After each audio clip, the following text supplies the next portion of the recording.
Jay Baer from Convince and Convert, joined today by my friends from Off Madison Ave plus SpinSix. We're going to get started in just a minute. Give a couple seconds for stragglers to join the session today. We're going to be talking all about mobile. The future is mobile. We'll be right back in about 2 minutes and we'll get started. No heels.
All right, let's do this thing. Thanks very much for joining us today. Again, I'm Jay Baer from Convince and Convert. I'm going to talk today about the future is mobile. Actually, we should have called this Today is Mobile. The present is mobile, but that's not as sexy of a headline. So the future is mobile. Let's get right into it. We'll talk a little bit about my friends at Off Madison Ave plus SpinSix, integrated strategic marketing and communications agency located right here in beautiful Phoenix, Arizona, an agency that I know a lot about personally. Used to work with these guys and still do. Terrific group. They work with a lot of local, national, regional, international clients across a variety of industries. And just recently, Off Madison Ave and SpinSix merged together. Now they've got more than 50 subject matter experts across a variety of disciplines, tons of digital aptitude, and a very performance-driven, data-centered, results-focused agency, more so than many out there. A lot of campaign management tools, smart guys all around, and delighted to have them here. And specifically, we have my friend and former partner, Roger Herney, who is the Chief Creative Officer and Managing Partner of Off Madison Ave plus SpinSix. He was the Ad Person of the Year in 2007 and also does a lot of work here in the Phoenix area for a variety of nonprofits and is the president of the Arizona Internet Marketing Association. Also joining us, his hair does not look quite that fantastic today, but still pretty fantastic. It's Patrick Murphy, who's the Director of Media Services here at Off Madison Ave plus SpinSix. Patrick does all the strategic oversight for media plans, and his media buying team does both traditional and interactive, pay-per-click advertising, all that kind of stuff. He's going to walk us through some of the mobile advertising opportunities a little bit later. Patrick has worked with a bunch of interesting clients, including Arizona Office of Tourism, McDonald's, Mid-First Bank, Gold's Gym, and the Oxford University Press. I am Jay Baer from Convince and Convert. We are a social media and content accelerator firm. We work with corporate and agency clients all across North America. I've been in digital marketing since 1994, and since that time I've worked with 29 of the Fortune 500. Our blog at convinceandconvert.com is ranked as the #1 content marketing blog in the world, and I'm the co-author of the Now Revolution: 7 Shifts to Make Your Business Faster, Smarter, and More Social. And if you like this kind of audio format, join us each week for the Social Pros podcast, socialpros.com. We interview a leading light in social media, somebody doing real work. We've had the social media managers from Dell, from Ford, from a variety of big companies, Caterpillar. It's an interesting podcast, and hopefully you'll give it a listen. All right, let's talk mobile. So, as I said, I've been in the digital business for a long time, like since there was a digital business. When I got into this industry, there wasn't even a Yahoo, right? It was pre-browser even. And almost since that time, seemingly, every year we have said, this is the year of mobile, right? I can't tell you how many times I have heard this is the year of mobile. And actually, I believe it now. I finally believe it, right? Now that I'm 43, I believe it to be the year of mobile. But there's a reason for that, right? We have gotten to the tipping point just mathematically in terms of mobile usage. So check this out. There's a lot of stats. We'll talk to you about a few different numbers today, but this is the one that I think is the most germane for most of the people here on the webinar, which is that by next year, okay, 2013, smartphone penetration in the United States will be 57%. Okay, I mean, my mom is talking about getting a smartphone, right? And you know, it's just the way people are interacting with technology now. 57% is a colossal number. It wasn't that long ago, and I'm sure Patrick remembers these days, when cable television had a 55 to 65% penetration rate, and no one said, this cable TV thing's kind of a niche play, right? So we're talking about a tremendous number of people. And by 2016, really interesting stat, smartphones and tablets will comprise 2/3 of all the data, all the online data consumed, right? So we're at the point where it is not just mobile being part of the story. We're getting to the point where mobile is the preponderance of the story, and that has significant ramifications, not only for your digital strategy, which we'll talk about today, but frankly your business strategy. We'll give you a lot of tactics and tools and ideas and things to think about today, but this is not a subject that can be encapsulated in a 45-minute webinar. This is something you're going to have to think about for every day, the rest of the time you're on this mortal coil as a marketer. Now, it's important to know, though, that you don't have to replicate your entire website in mobile. The idea is not to say, okay, let's take whatever we have and let's make it mobile. The idea is to take the best parts of what you're doing, the most appropriate parts of what you're doing, and make them mobile. And yes, this is the year of the mobile. We've reached the tipping point, all the things I just told you, but you don't have to do this. Maybe you're not right yet. There is an adoption curve for everything, including mobile. So before you jump off the webinar and say, let's build some mobile stuff, you really should take a look at the results in the existing behavior for your website. So here's a sample report from something like Google Analytics, where you can see what percentage of your traffic is coming from mobile devices. In this particular case, the difference between 2011 and 2012 is a 139% increase year over year in traffic via mobile devices. Now we see this, right? I see this, off Madison Ave, SpinSix sees this. This kind of egregious, eye-popping, sort of hockey stick growth in mobile traffic year over year happens.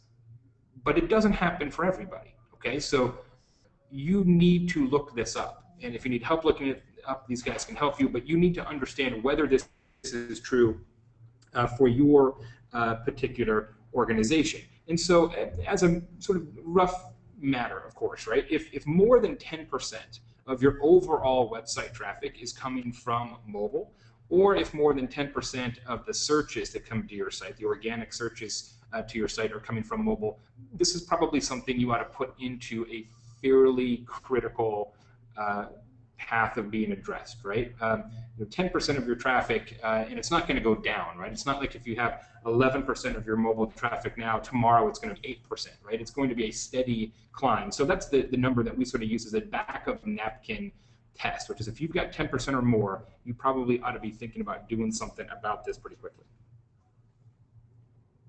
Now, you also need to make sure that you look at differences in mobile versus desktop usage. So, not only a percentage of traffic, but a percentage of visitors. Okay, so it's not always the same story, and so you need to look it up in more than one way. And I love this too. This is a particularly useful and truism chart here, that we're at the point now where it's really a 3-screen environment for most people, right? You've got your, well, I should say a 4-screen environment if you count television, but let's ignore that for now. You have, in fact, all of us are sitting in this room, right? And we all have laptop, iPad, some sort of smartphone, okay? And that is true for a large number of people, and I don't think I'm telling you anything you don't already know. However, the way that people interact online with a tablet is not the same as the way people interact online with a phone. And it is certainly not the same as the way people interact online with a laptop or a desktop computer. So if in fact, in this particular example, if you had a fairly significant usage amongst tablets, iPad you see here on the graph, it might have you think maybe we don't need to do a responsive design. And we'll talk about responsive design in a minute and what that means and the differences between a mobile version of a site and a responsive site, which automatically changes based on the device. But because tablet computers, iPads and Samsung Galaxy, whatever it's called. Tab 7. Tab 7, yeah. It's not a good naming strategy those guys have. Love the commercials, don't like the naming strategy. They render websites the same way, generally speaking, they would render on a laptop. And so you have a little bit of a different scenario there, whereas what you'll sometimes see is the exact opposite of this example, right? Where you have a much higher phone usage and a much lower tablet usage, in which case then you have to start thinking about different ways to display your device. So it's a long way of saying there is no one right answer to do this, right? Mobile and how you effectuate a mobile strategy has a lot more nuance and a lot more options to it than most people give it credit for.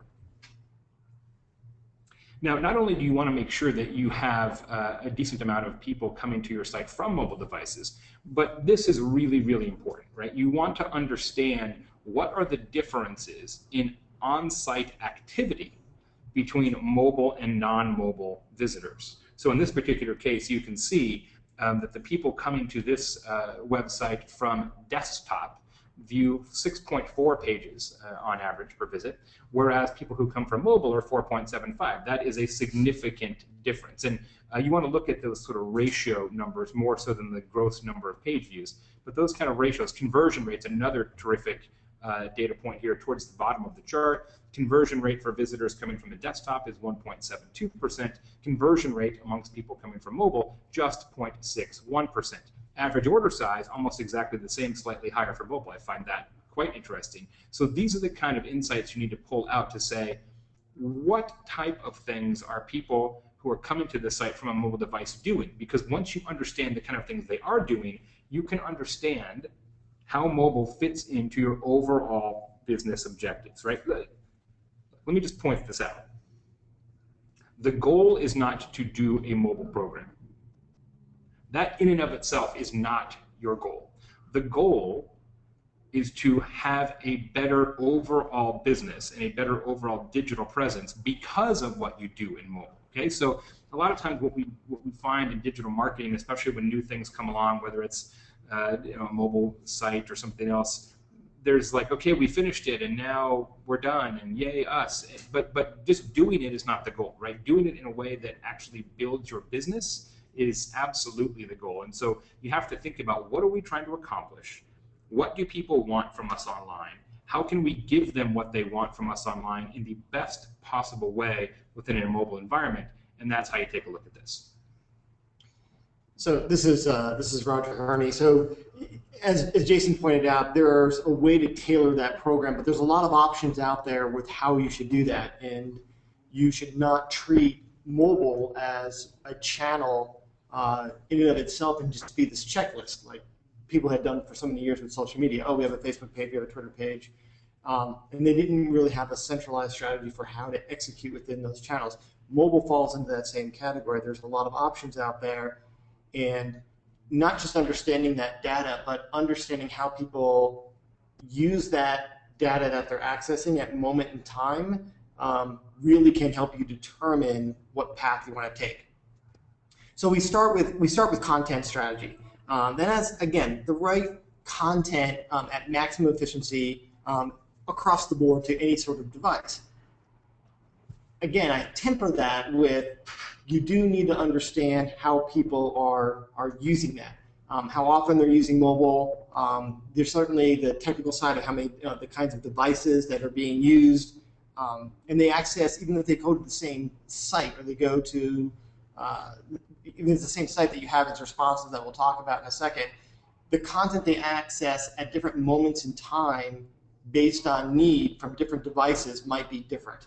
And so you have to really examine those behaviors and understand how to present content on different devices at different moments when people need to access specific things. Yeah, right. We've heard it said that it's not really about mobile; it's about mobility, and that's exactly right. It's what information do you need when you're not at a desk, and that's the way to think about it. Yeah, I mean, and again, there's so many devices out there. It's getting ridiculous, and there's rumors now of Apple introducing a 7-inch iPad, and then you have all the Galaxy and all the Android ones that are out there. Yeah, well, it's super interesting, right? Because it used to be on the phone side that everything just got smaller and smaller, and now it's how can you make your phone bigger and bigger, right? And I think about when was the last time in technology, other than in flat screen televisions, when was the last time a technological advance made things bigger? And we're seeing that in the phone. It's like the new iPhone 5 has a bigger screen, and the Samsung phones are even bigger yet. And now you're talking about this mini iPad, right? And so you wonder, okay, will we be carrying around like phones that are as big as the old like shoebox phones we had, like back when you actually had a quote unquote car phone, right? It was super stylish. I had a car phone. It was rad. That's how old I am. But it's interesting, right? I wonder if we're going to end up with fewer screens, right? That we will actually someday just have one, like Minority Report kind of thing. You have sort of a 7-inch thing, which is kind of a phone, but also does enough to be your primary computing device. And the thing is, if more and more people start to use Bluetooth for calls, like it's not so weird to hold up a bigger thing to your head if you're not actually holding it up to your head. Yeah, it's just right in front of you, and you're just looking at it, either a FaceTime or some sort of video call on Skype, then it's not as big of a deal. Perhaps the only way this will be solved is if they invent some sort of hologram that you can make the screen whatever size you need. That'll be the webinar next year, the hologram future. You can join us for that. Mark your calendars. But you can see how many devices out there. And it really leads to a great point that given the device, you have to really consider the usage. So if you were to look at smartphone usage, and again, there's crossover here, but in a smartphone usage, people really sort of focus in on search inquiries and some social media and SMS, or doing text messaging or multi-messaging. There's deals, there's coupons, there's games. And on the tablet side, again, I would say this is going to apply to some of those 7 inches as well as to the 9-inch tablets as those 7 inches start to roll out. That is news and media, books, blog, shopping, games. But you have to understand, again, there's crossover and there's different experiences that you have. I mean, on the smartphone, that experience is interstitial. You'll be standing in line in the grocery store and you want to just grab a news headline, or you want to make an appointment with the doctor. But that same news article you might save and later on that evening get it on your tablet and really spend some time with it and really want to share that content. So there's some immediate satisfaction, but then there's that whole sharing component. And you may share it with the smartphone, but you may not.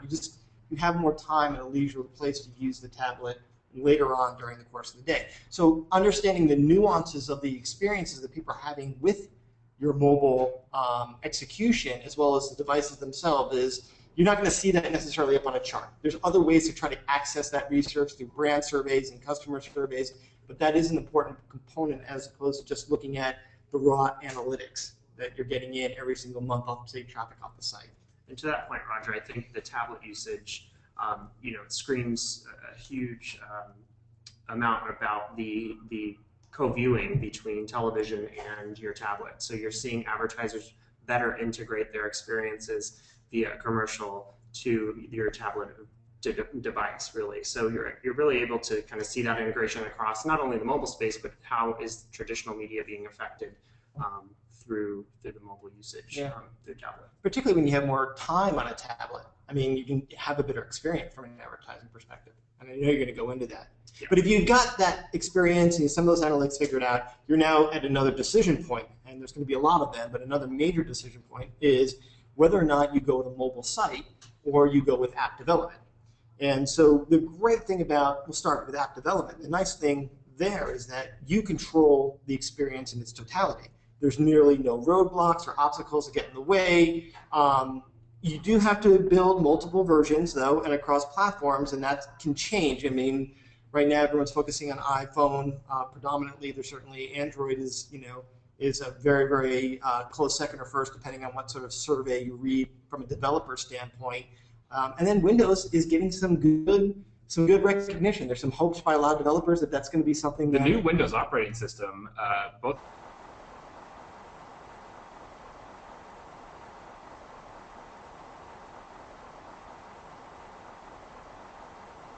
multiple devices.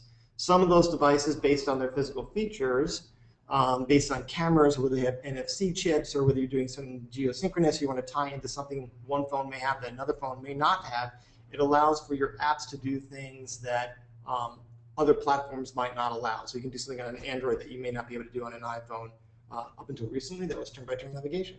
So, and then the other opportunity, of course, is actual web apps. The code here can be used and sort of is cross-platform. The technical barriers are pretty low, and that's a really great thing. You can take advantage of search engines where on apps it's really not applied. No stores can go through. There's no stores to go through or approvals. You don't have to worry about trying to upload to the iTunes store, get an approval, wait 3 weeks, whatever their process is. You can be running the next day. So you've got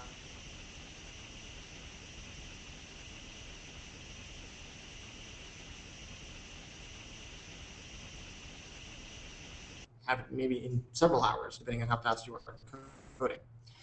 So now that you have either native app or web app, again, there's a decision if you decide to go the web app route on whether or not you do something like responsive or you went with an MDOT or Mobi sort of site.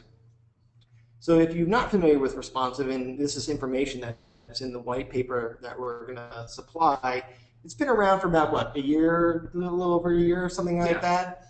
And the idea was that there was all this poor experiences happening on smaller phones. And the original iPhone had a 3.5-inch screen, and pinching and zooming on a website that was fully loaded on that was getting it was a really bad experience and sort of getting cumbersome, and people were opting out of that experience rather quickly.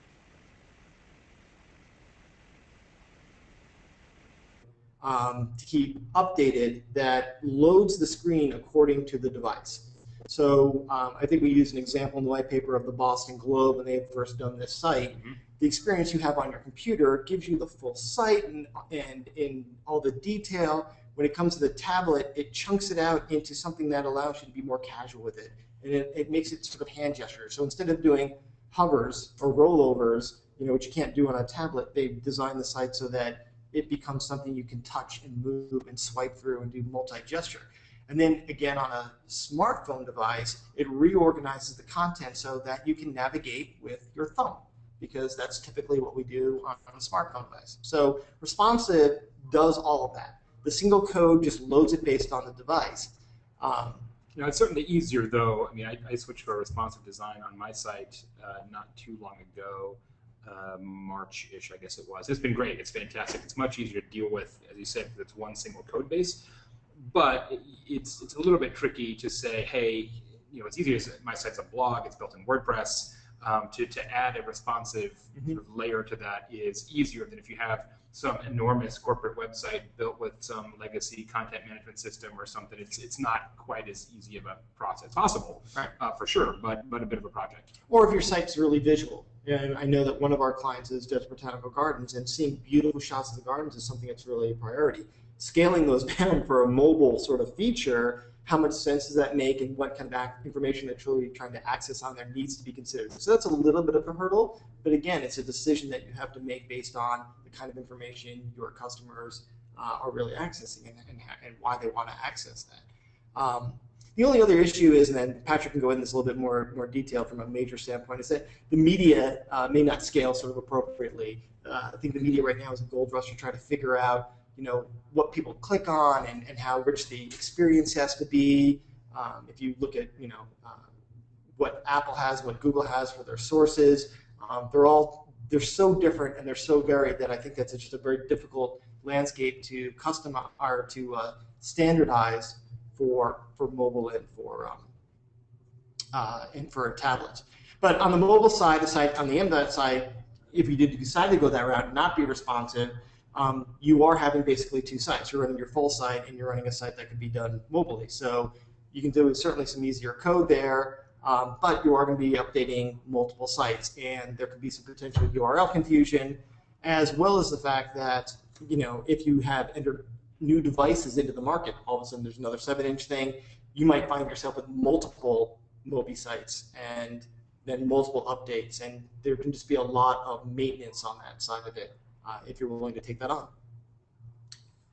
So Roger and Jay really took you through what are the signs that you need mobile, and once you get there, how do you actually how do you know whether to get help? So what I like to talk about, and I think this really speaks to one of the points that Jay made, was really looking at your business objectives and deciding how you want to use mobile and what you want it to do, using those insights from your current customers. One way that we get traffic to those mobile sites or those apps, once you've made that upfront investment in time and financially, is using some different mobile ad strategies which really run the gamut. This is a really good kind of graphic to lay out as many opportunities are out there, and this changes every day. I'll highlight a few of them here, but really, we all know that mobile advertising really started kind of in the SMS space and just pushing those short codes and getting people to text to win or text to donate, as we saw in the Haiti relief campaign. Some great numbers there. But it's really evolved, especially as smartphones become more and more popular and adopted, to serve richer experiences. I think at first mobile web display ads were widely used, and now we're seeing numbers that 47% of those ads that are clicked are actually accidental clicks. So how do we, as a media department, actually look through all of these opportunities and align them with our clients' objectives and ultimately the campaign objectives? So the first piece I want to talk to you about is in-app banners. I think a lot of us these days have one of these devices in our pockets, and we're also playing games like Draw Something or Words with Friends on a pretty regular basis. And you can see here from the graphic that time spent in-app, indicated by the blue bar, is actually kind of superseding the web consumption minutes per day. So people are spending a lot more time with these devices, and as a product of that, they're spending a lot more time in these apps. One thing that we've seen in the app space is that you're able to really target users on a very specific level, not only because of their data that they're kind of handing over to you when they're downloading the app, but also third-party data streams like commission junction data, that you're actually able to see purchase data and what makes these people tick to target these things demographically, behaviorally, and ultimately geographically. Just as a point of reference, Draw Something in 6 weeks was downloaded 20 million times and saw 12 million users. So the amount of impressions available to serve these interstitial type ads between a play are really abundant. One thing to just put as a word of caution, you have to be careful about who your mobile advertising provider is. A lot of people will claim that they're able to geo-target, behaviorally target, and demographically target, but you really need to go back to say, where are you getting your data from, and how can I be sure that you can actually deliver on these impressions that you're promising? One of my favorites, mobile streaming radio. I think a lot of us these days are using things like Spotify, Pandora, Slacker, and they're actually moving into the mobile space. A lot of these apps are available now to non-premium users, where you can download these apps and stream from your mobile phone, either through your data network or through a Wi-Fi connection, and you're able to serve them a very rich mobile advertising experience, one of which could be through video, 15s and 30 seconds. A lot of these are used just like a radio spot with an accompanying web banner, and we see a lot of great reaction to these types of campaigns, especially when you're trying to reach someone in an odd time, when they're at work and they're streaming radio from their mobile phone at their desk. What a great time to reach them with a message during their workday. I also feel like sometimes when you can do some cool geo-targeting with this kind of tactic now, you can get disproportionate attention. It reminds me of back in the day when you could first kind of do geo-targeting banner ads on larger websites, on an ESPN or something like that. And so if you're doing a project for a local regional client and all of a sudden somebody sees your ad banner on ESPN, you're like, whoa. Same kind of thing, right? You're listening to Spotify and you get an ad for a local or regional business that you recognize. I think it has a little bit more of a visceral impact because you're not expecting local regional placement within what is not considered to be a local regional medium. Absolutely, and we've used this to some great success with some of our clients to actually reach people within a very small radius, 5 to 10 miles, to promote certain things around that location. You can do as much as demographic and genre targeting. So if you know you're going after people that love Leonard Skinner, you can serve them an ad. Well, I think that's kind of a misconception that people think when they start to run this, that they have to buy the entire city. Right? And it makes it really approachable for a lot of very small businesses that have a small trade area, or even if you're like a franchise organization and you want to just hone in on your small 5-mile trade radius, this becomes a real option then. And absolutely, when your budget doesn't always allow you to do terrestrial radio or any offline media, you can use these to your advantage to get in front of the right people with the right message at the right time. We've used this to great success with day parting campaigns and really narrowing our target to special times of the day when we know things are top of mind. For example, the food service industry, casual family dining, QSR, those are great ways and great industries to kind of get in front of this space. Going to the next piece, rich media. So mobile has really evolved and there's new technologies available to actually help you serve a rich experience within the mobile space. There are companies out there, iAds, Gray Stripe being a partner of the agency here that we have leveraged to great success, and where they really develop a very rich brand experience through brand-centric games, mobile video, flash ads with actionable buttons. If you're doing a social campaign and you want to grow your user base and your fan base, you can slap a like us on Facebook button right in your ad. So there's a lot of new ways to approach this space. Again, we always carefully venture into the advertising space, looking back to those business objectives and exactly what we want to get them to do. And I'll take you through just briefly mobile SMS. I think everyone's very familiar with SMS, but it's still a great way to engage your existing customers, remind them of specials, promotions. We've seen it used to great success in the healthcare industry, reminding people of their appointments or to schedule a new appointment. It does require some upfront groundwork, building your list, and that can be done in a variety of ways, either in person at a checkout desk or a cash register, or through third parties. Radio promoters and radio talking points are a great way to start getting people to text your short code and opt you in. And finally, mobile paid search. I think we talked about the usages of the mobile smartphone in search itself. It's a very in-the-moment opportunity to capture your customers and push them ads based on either their location, getting them directions to your business, also providing them click-to-call opportunities where they can immediately call your business, schedule an appointment, get in touch with someone at your business. I think we can all relate to being late to a meeting and seeking out an address, making it easier for people to do business with you, even on the B2B side. We've seen great success in optimizing our paid search campaigns in the mobile space.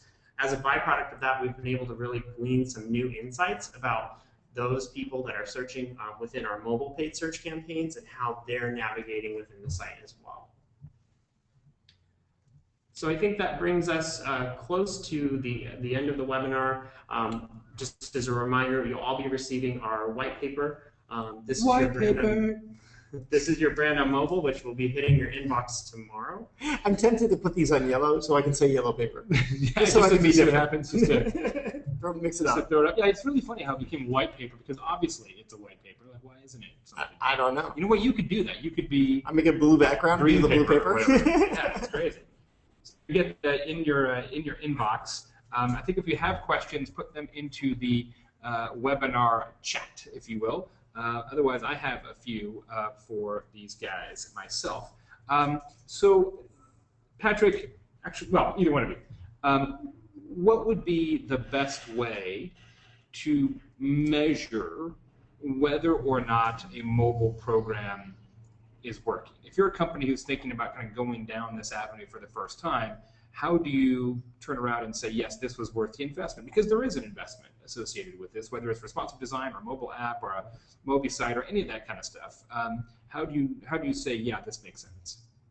Well, I think it's a very complicated question in a way that there's a lot of different answers. I think you have to go back to your business objectives and measure against those. So, for example, if you want to increase your fan base in Facebook, you're going to use strategies that are going to make it easy for a customer or consumer to do that. And that's your key performance indicator right there, is how many fans did I increase over this mobile campaign. Of course, we look through things like click-through rate, and as I noted earlier, 47% of those small banner formats are accidentally clicked. So looking at opportunities to incorporate some larger format brand experiences that we know will resonate with our customers and our audiences, but also have it be less likely that they accidentally click. So I think it's a variety of measurements that you look at. I think looking at your new visitors from the mobile devices, I think can be an indication that you've driven new people to your site that wouldn't normally have gotten there. So it's a little bit more holistic than just a simple click-through rate or conversion rate. I think you have to look at a few metrics depending on your objectives. The only thing I would add to that is beyond those business objectives is looking for other opportunities to determine success by keeping the conversation going in other places. Mm-hmm. So a lot of times people look at programs like this as the end game is a conversion, right, or a click-through, or you've made a sale, whatever that might be. Capturing a little bit of data and understanding a little bit about the experience that they had and who this person might be and what their future needs are allows you to move that conversation into more of a nurture campaign, get them into an email program, be able to have a conversation with them through couponing and being them in store. So, I think if you look at the larger goal, don't stop at what mobile can do for you by itself. Look at how it can integrate with other channels and in-person experiences to develop that relationship over time. Sales are easy.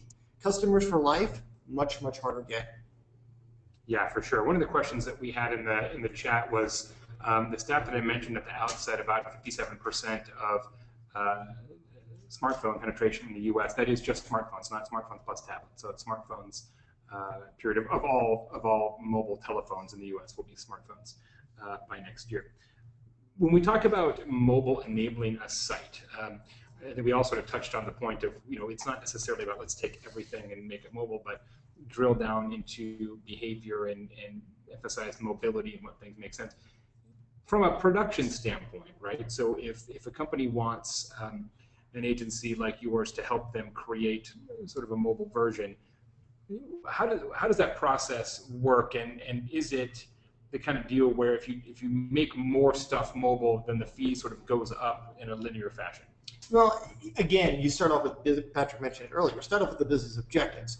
If you have a really solid understanding of the customers and the data they want to access, it allows you to make a lot of decisions that become more cost effective over time and not increasing in cost.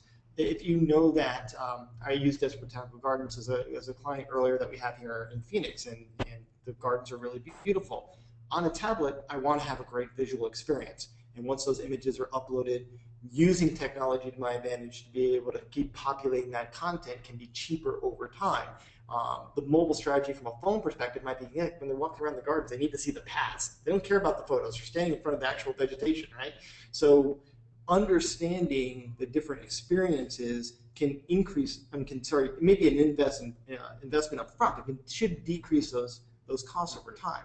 You should look at lower conversion costs, not higher conversion costs with those experiences. It's definitely scalable. I mean, we've worked with a lot of different clients in reaching those objectives, but also looking at their audience on their current site and telling them, while we know you want the photo gallery, not a lot of people are accessing it from their mobile phone, and it could be because the experience is bad in a mobile phone currently, or they're just not interested in that information and they just simply want basic maps to the garden or something like that. So. Actually, and that's what we've come across a little bit more that I hear out there, that people will start down this path of doing something mobile and then 86 out of it feeling like it's not working because for whatever determined factor, when in reality, they never really gave it a chance based on what's really needed and what's being asked by their customers.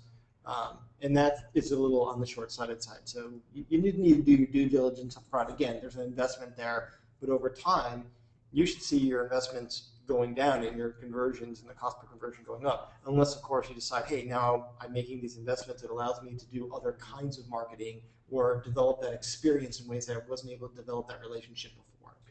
One of the things we didn't talk about today that is often associated with mobile, perhaps incorrectly, but is QR codes and using them in a way to emphasize mobility. I've written extensively about sort of the bastardization of QR codes, and that for a lot of people it's kind of much ado about nothing, because all it is a URL, right? And it's like, okay, I can either type in this URL or open my phone, open the app, scan it, et cetera, et cetera. A lot of times it's really poorly used, but there are circumstances where QR codes can be really effective, and I think it's when you emphasize this notion of mobility. So if you're at a concert, you can have, for example, a QR code, next to the stage that says, "Here's tonight's set list," right? That makes sense because it's relevant in the moment and where you are. It doesn't make sense to say, shoot a picture of this to go to the band's website, right? And so when we talk about mobile enabling a site, I think it's illustrative to think about the same way. What makes sense when you're outside, right? What part of your website makes sense if you were at a concert? It's the same kind of thing with QR codes. Yeah, I mean, I see people use QR codes incorrectly all the time, and there's some great Tumblr blogs on that. Oh my goodness. QR codes. We need to look those up. We do some work for Nike, and at their trade shows, it's actually been really effective because you hoist the QR code up high enough above the fray, if you will. You can actually shoot that and get directions onto the booth, or get some specifics about that booth to determine if that's something you really want to go by. So again, the concert, trade shows, I think you've got to really pick and choose your battles carefully on the QR code thing, because you don't want that experience to solve a problem, not create a problem of fumbling around trying to find red laser to go shoot this thing. Until they make it a native app, I think we will continue to see that process is cumbersome. And I think once these phones fully integrate QR code scanners, I think we won't see a lot of success. Camera apps are starting to do it now. I know there's a couple of camera apps that you can switch from still to video to QR code to barcode scanner.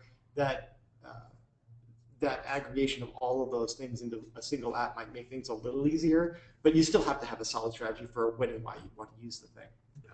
Well, and you also have to make sure that you wherever that thing scans, that has to be a mobile-enabled experience. I've had that. You see it a little less now than they did a year or two ago. Sure. But you scan it and then it goes to the regular website. And it's like, okay, this you have completely insulted me now. It's the same as clicking on a banner and having somebody go to the home page as opposed to a landing page and give them the information they actually were inquiring about. Exactly.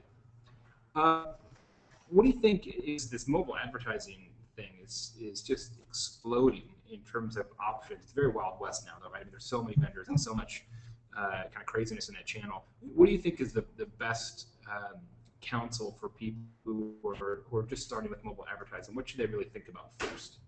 Well, I said a little bit earlier, the data sources that they're using to do this targeting, and be sure to verify impression availability within a mobile network, or within a mobile site. If you're going direct, for example, to a newspaper site and you're buying their mobile app or their mobile website, you want to make sure that you verify that you can absolutely achieve your campaign objectives and look at those specific impression levels and realize that the opportunity is there. There are hundreds and hundreds of vendors. We get calls every day in the mobile space, and everyone has the latest and greatest.